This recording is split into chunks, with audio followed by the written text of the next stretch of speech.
নমস্কার, good evening. News 18 বাংলায় ডিজিটালে জনতার দরবারে আমি অয়ন আপনাদের জানাই স্বাগত।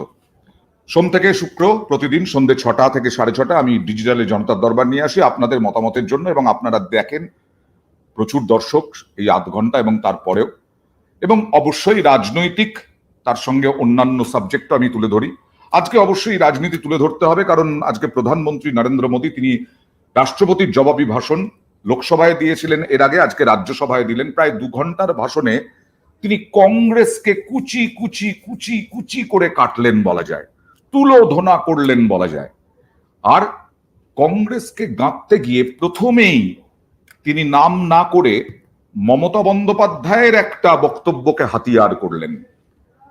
কংগ্রেস কি করেছে কি করেনি সমস্ত কিছু বলেছেন, কিন্তু সর্বপ্রথমেই বলেছেন কংগ্রেস, মমতা বন্দ্যোপাধ্যায় ধর্ণা মঞ্চ থেকে বলেছিলেন 40টা আসন পেয়ে দেখাও, আর সেই 40টা আসনই বাঁচাক কংগ্রেস। নরেন্দ্র মোদী আজকে রাজ্যসভায় দাঁড়িয়ে এরকমই চ্যালেঞ্জ ছুঁড়ে দিলেন। মমতা বন্দ্যোপাধ্যায় 40টা আসন বলেছিলেন, সেটা অন্তত বাঁচাক নরেন্দ্র মোদী। এর আগে কংগ্রেস, সিপিআইএম তারা বারবার Trinamool BJP, Trinamool BJP, BJP Trinamool setting এর কথা বলে এসেছে। আরো কি জোরদার হবে কংগ্রেস এবং সিপিআইএম এর এই তত্ত্ব আওড়ানো?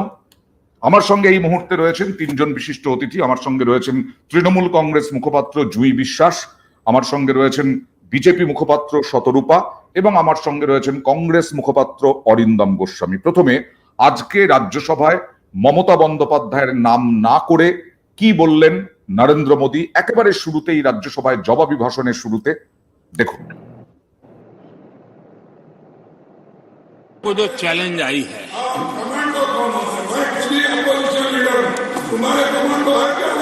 और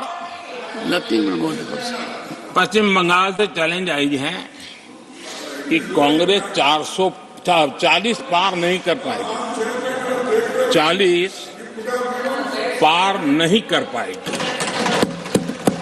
मैं प्रार्थना करता हूं कि आप 40 बचा पाए। করছেন 40টা অন্তত বাঁচিয়ে দেখুক কংগ্রেস। কোন পরিপ্রেক্ষিতে? 2রা ফেব্রুয়ারি ধর্ণা মঞ্চ, 100 দিনের কাজের টাকার দাবিতে ধর্ণা মঞ্চ, বঞ্চনার অভিযোগে ধর্ণা মঞ্চ থেকে মমতা বন্দ্যোপাধ্যায় কি বলেছিলেন, যার পরিপ্রেক্ষিতে আজকে নরেন্দ্র মোদী বললেন রাজ্যসভায় দাঁড়িয়ে, দেখুন।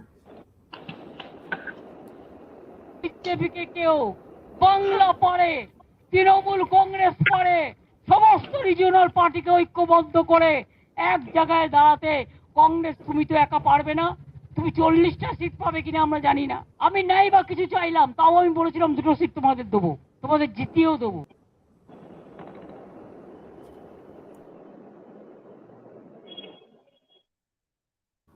জুমের কাছে যাব। আরব তো পোক্ত হয়ে গেল, তৃণমূল কংগ্রেস আর বিজেপি নাকি, বিজেপিকে ইন্ধন দেওয়া, অক্সিজেন দেওয়ার কাজ নাকি তৃণমূল কংগ্রেস করছে। কংগ্রেস এর আগেও বলেছে, সিপিআইএমও বলেছে। আরো তো পোক্ত হয়ে গেল তাদের যুক্তি। প্রথমেই আপনাদের সবাইকে শুভ সন্ধ্যা। আজকের এই ডিবেট শো, যেটা আপনাদের টপিক, সেটা হচ্ছে নরেন্দ্র মোদীর বক্তব্য মমতা বন্দ্যোপাধ্যায়কে বক্তব্যকে হাতিয়ার করে। আমার মনে হয় যে নরেন্দ্র মোদী যেটা এক্সপ্লেনেশন দিয়েছেন আজকে লোকসভায়, সেটা অবশ্যই উনি একজন দেশের প্রধানমন্ত্রী, একজন মুখ্যমন্ত্রীর কথা তিনি তুলে ধরেছেন। কিন্তু সব থেকে বড় কথা হচ্ছে বিভিন্ন সময় বিভিন্ন রাজনৈতিক মঞ্চে অনেক নেতারা অনেক বক্তব্য রাখেন, আমরা কিন্তু কাউকে এরকম হাতিয়ার করার প্রয়োজন তৃণমূল কংগ্রেসের পড়ে না। তো আজকে বিজেপির আমাদের মুখ্যমন্ত্রীর বক্তব্যকে হাতিয়ার করার প্রয়োজন মনে হয়েছে বা তিনি বোধ করেছেন।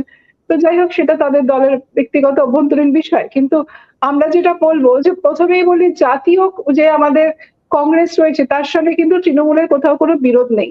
আমরা এই 2023 সালে জুন মাসে যে বৈঠক হয়েছিল পাটনায় ইন্ডিয়া জোটের, সেই প্রথম বৈঠকের পর থেকে আমরা প্রায় 180 দিনের বেশি সময় আমরা অপেক্ষা করেছি।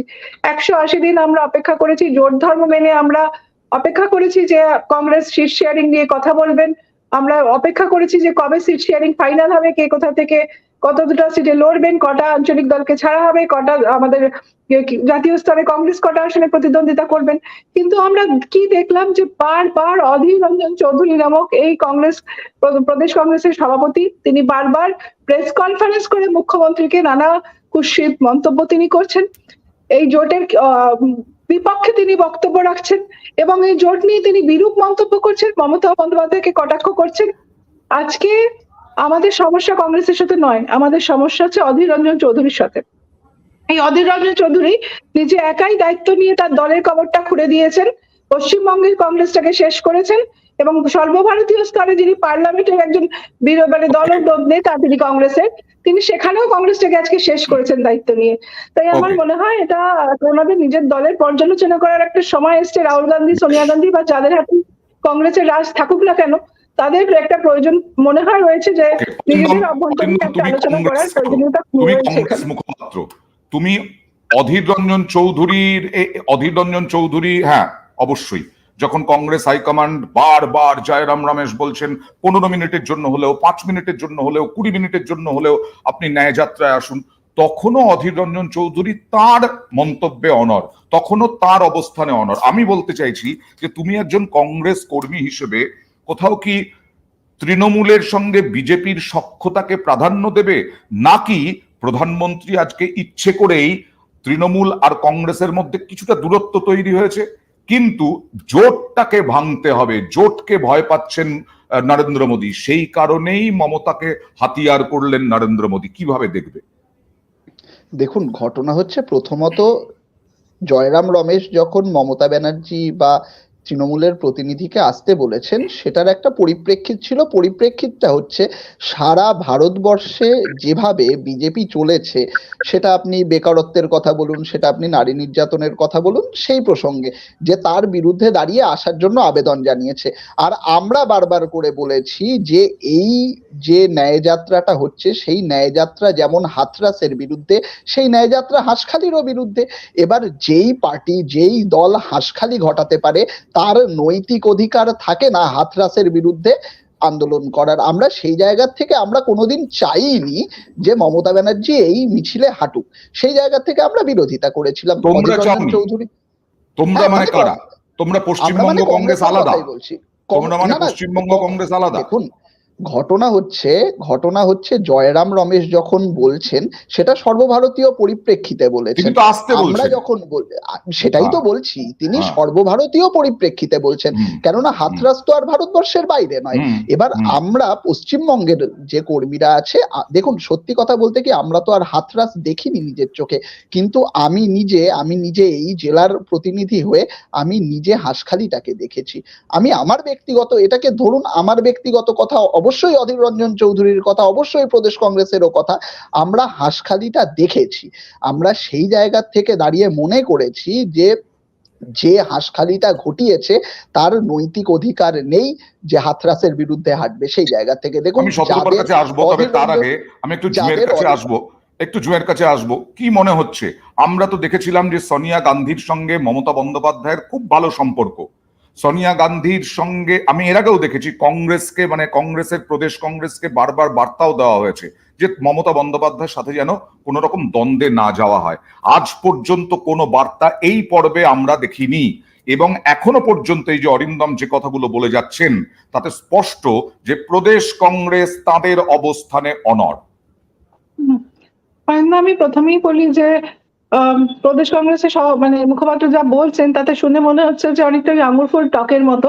আজকে মমতা বন্দ্যোপাধ্যায় নিজের ইচ্ছে এই জোট থেকে, ইন্ডিয়া জোট থেকে বেরিয়ে এসেছেন, ওনাকে কেউ প্রেশারাইজ করেননি জোট থেকে বেরিয়ে আসতে, বা কংগ্রেস তো হাতে পায়ে ধরেছিল মমতা বন্দ্যোপাধ্যায় জোটে থাকুক, আজকেও এখনো হাতে পায়ে ধরছেন যে মমতা বন্দ্যোপাধ্যায় জোটে থাকুক, ইন্ডিয়ার জোটে।